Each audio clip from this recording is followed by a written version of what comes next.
Okay, so we have the 4 stoves that I take backpacking and sometimes just use in my backyard. The first one here is the Firebox. This is a wood-burning stove. Then we have the MSR Pocket Rocket that runs on butane. Then we have the Trangia Alcohol or Spirit Burner. And then this is brand new, I've never used it. It's a Fire Maple. It's another type of wood-burning or twig stove.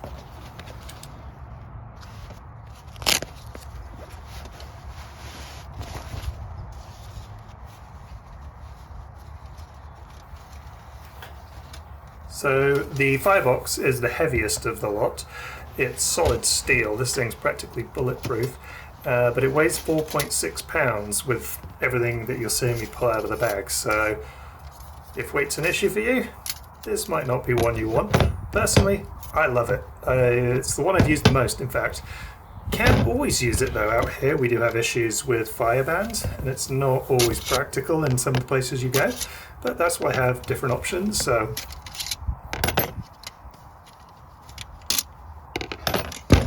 So ultimately, you pull out those things, they're called fire sticks. You just pop it open to get the ashtray, there you go, coming off. And then when you pop it open, the base just falls right into place. This thing is super easy to set up. Now I think the ashtray can actually go inside on a little ledge. I've never really used it like that, but I think that's probably how you're supposed to. And then the one I have comes with a whole bunch of different grilling tops that just pop into some little tabs like this.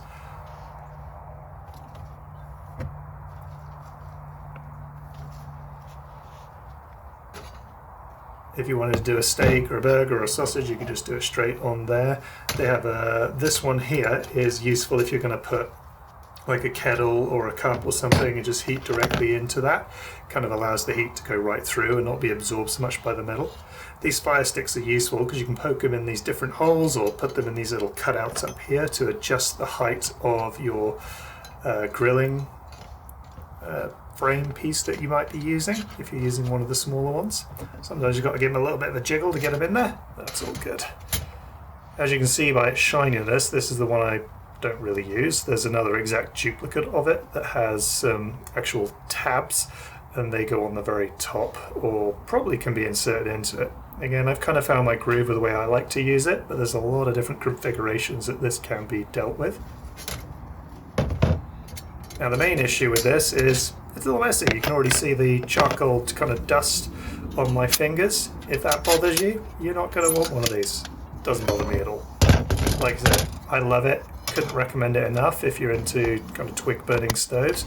Basically, you're not likely going to run out of fuel if you're out in the middle of nowhere. There's twigs everywhere. You can also put like an alcohol burner in it if you want it and use it more as a grilling station or almost like a windshield to that. You could use the Trangia that we'll look at in a little bit. You could put that in there too, and I have done it once in a while.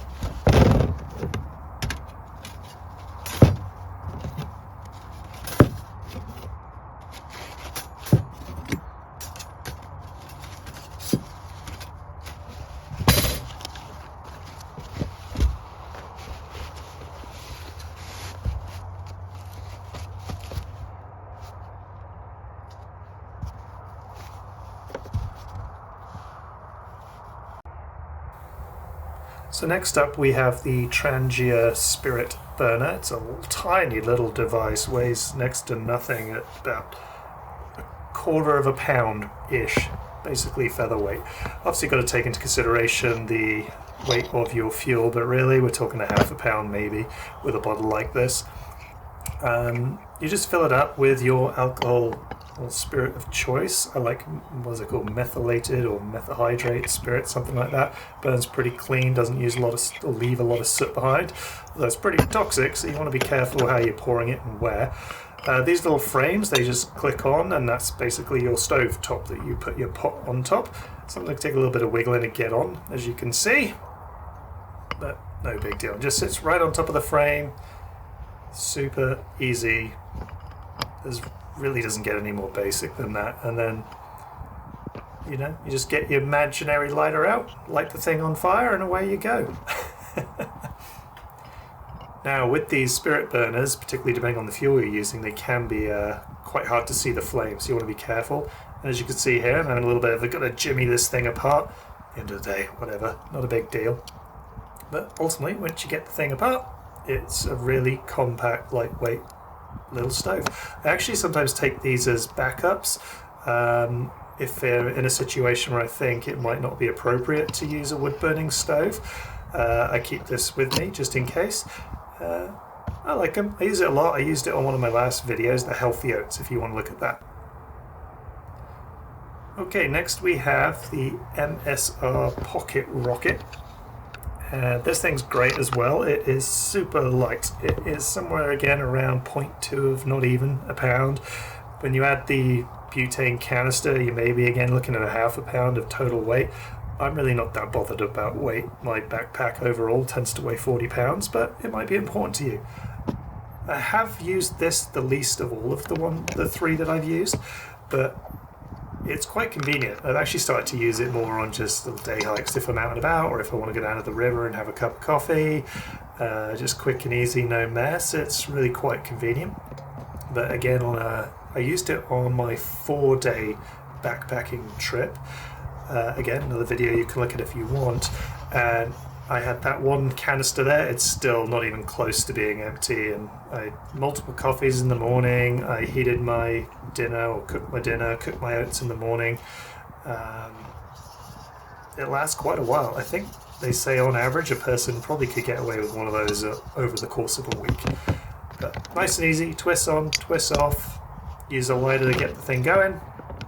And then when you're done, just got to wait a little while for it to cool down. It doesn't take too long. And you just fold the thing in, put it back in its case, and away you go. For convenience, I'd have to say this is definitely the number one.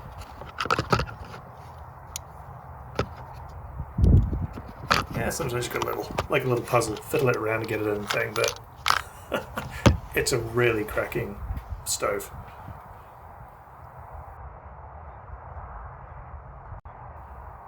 Alright, next up we've got the fire maple. I've never used it. In fact, this is only the second time I've pulled it out the back to have a look and put it together. So I have put it together once. Got a general idea, but we might be fiddling around with it. That's okay. This is also, I believe, made of steel. It's 1.4 pounds, as you see it. So although steel, it's a lot less weight than the firebox, but you can also feel it in the metal. The metal's a lot thinner, easier to bend, but I suspect that's part of the reason why it weighs what it weighs. I've not used it once, never burnt anything in it, so I can't speak to its effectiveness in that regard, but it's one of the stoves I have, so I thought we'd look together how easy it is to put together. So it clips in 3 places. This is the triangle version. They do have a square one, but as you can see, it's pretty straightforward. You just put the bottom piece in and just then allow that kind of hook on the top to come down and click into place. And then here you just got to bend it ever so slightly to get that final connection made. And although it's fairly thin steel, it does feel, solid enough for what it's meant to be. It might warp a bit when we heat it up, I don't know. And now we've got to put the bottom piece in right here. So this is where you put your wood and stuff on. It allows the coals to sit there if you're going to wait for your coals. And it just sort of pushes up and slots into, you can see the kind of the cutout grooves. There we go. And then finally we have the last piece. This is the pot or pan holder. Not quite sure how I get this on again. No, it doesn't look like it's going to fit in those grooves. How did I do this? Bear with me, folks. Like I said, it's only the second time I've ever done it.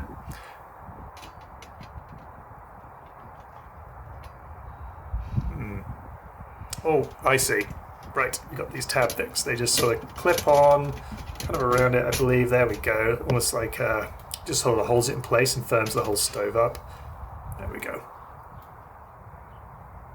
But as you can see, even though this is only my second time pulling it out, it really didn't take very long to figure that out without any instructions. It does come with some, I'm sure. I'm just like most guys, I don't read them. Yeah, so I'll actually get this one lit up at some point, and I'll show you what it looks like. We'll do that together. Looking forward to kind of using it. I'm assuming that massive hole on the side is 2 purposes, probably some extra ventilation for air, and just a much easier way of getting larger bits and pieces in the twigs, particularly if you've already got the fire going. Yeah, I'm looking forward to having a go with this one. I actually won this one. I'm a patron member of another YouTuber, Abby Barnes. Spend more time in the wild. Go check out the channel. And because of the tier I'm at, they do a monthly draw there, and I won it. So that was kind of cool. Looking forward to giving it a go.